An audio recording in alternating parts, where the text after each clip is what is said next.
اعوذ باللہ من الشیطان الرجیم بسم اللہ الرحمن الرحیم۔ جب ہر راستہ بند ہو جائے تو آپ مایوس نہ ہوں، بلکہ یہ ایک آیت اور ایک سورت پڑھ لیں۔ اس وظیفے کو پڑھنے کے بعد آپ خود اللہ کی مدد کو آتے دیکھیں گے۔ آج کی اس ویڈیو میں آپ کو ایک ایسا وظیفہ بتایا جائے گا، اور جب آپ اس وظیفے کو شروع ہی کریں گے تو انشاءاللہ اللہ تعالیٰ آپ کی بڑی بڑی مشکلیں دور فرما دے گا۔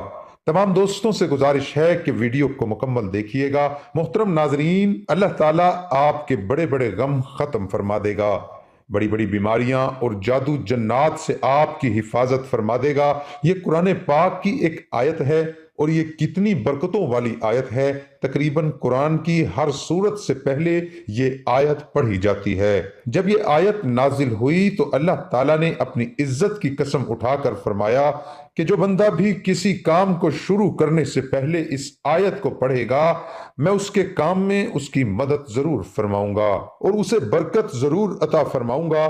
اللہ اکبر، یہ حدیث کا مفہوم ہے۔ محترم ناظرین، وہ قرآن پاک کی برکتوں والی، رحمتوں والی آیت ہے۔ بس یہ آیت کرنا آپ نے ایسے ہے، آپ نے سارا دن بسم اللہ الرحمن الرحیم پڑھتے رہنا ہے، اور اس کے ساتھ آپ نے 11 مرتبہ سورۃ کوثر پڑھنی ہے۔ کسی بھی نماز کے بعد آپ یہ عمل کر سکتے ہیں، اور پڑھنے کے بعد پھر اللہ تعالیٰ سے دعا کرنی ہے۔ آپ نے یہ وظیفہ 2 دن کرنا ہے۔ تیسرے دن آپ کو اللہ کی مدد پہنچ جائے گی۔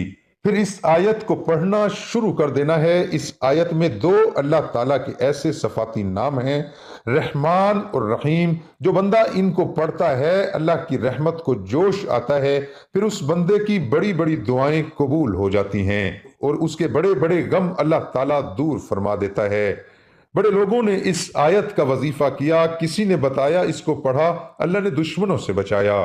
کسی نے بتایا اس آیت کو پڑھا، اللہ نے بڑی بڑی بیماریاں ختم کر دیں۔ کسی نے بتایا میں نے رزق کے لیے پڑھا، اللہ نے رزق حلال دیا۔ کسی نے بتایا رشتوں کے لیے پڑھا، اللہ تعالیٰ نے شادی کے مسئلے حل کر دیے۔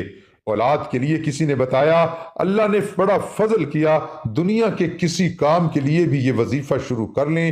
کسی بھی نماز کے بعد بسم اللہ الرحمن الرحیم پڑھتے رہیں۔ اس کے بعد آپ نے 11 مرتبہ سورۃ کوثر پڑھنی ہے، اور بعد میں اللہ سے دعا کریں۔ یہ وظیفہ آپ نے 2 دن کرنا ہے۔ آپ حیران رہ جائیں گے، اللہ تعالیٰ آپ کے ہر کام کو آسان کر دے گا، اور آپ کی دعاؤں کو پورا فرما دے گا۔ ضرور پڑھیے گا۔ اس کے ساتھ نماز کا اہتمام بھی لازمی کریں۔ رسول اللہ صلی اللہ علیہ وسلم نے فرمایا، جماعت کے ساتھ کسی کی نماز بازار میں یا اپنے گھر میں نماز پڑھنے سے درجوں میں کچھ اوپر 20 درجے زیادہ فضیلت رکھتی ہے، کیونکہ جب ایک شخص اچھی طرح وضو کرتا ہے، پھر مسجد میں صرف نماز کے ارادے سے آتا ہے، نماز کے سوا اور کوئی چیز اسے لے جانے کا باعث نہیں بنتی، تو جو بھی قدم وہ اٹھاتا ہے اس سے 1 درجہ اس کا بلند ہوتا ہے، یا اس کی وجہ سے 1 گناہ اس کا معاف ہوتا ہے۔ اور جب تک ایک شخص اپنے اس مصلے پر بیٹھا رہتا ہے جس پر اس نے نماز پڑھی ہے، تو فرشتے برابر اس کے لیے رحمت کی دعائیں یوں کرتے رہتے ہیں، اے اللہ اس پر اپنی رحمتیں نازل فرما، اے اللہ اس پر رحم فرما۔ یہ اس وقت تک ہوتا رہتا ہے جب تک وہ وضو توڑ کر فرشتوں کو تکلیف نہ پہنچائے۔ جتنی دیر تک بھی آدمی نماز کی وجہ سے رکا رہتا ہے، وہ سب نماز ہی میں شمار ہوتا ہے۔ رسول کریم صلی اللہ علیہ وسلم نے فرمایا، اگر لوگوں کو معلوم ہو کہ اذان اور صف اول میں کتنا ثواب ہے، اور پھر انہیں اس کے حاصل کرنے کے لیے قرآن دازی کرنی پڑتی، تو وہ قرآن دازی بھی کرتے۔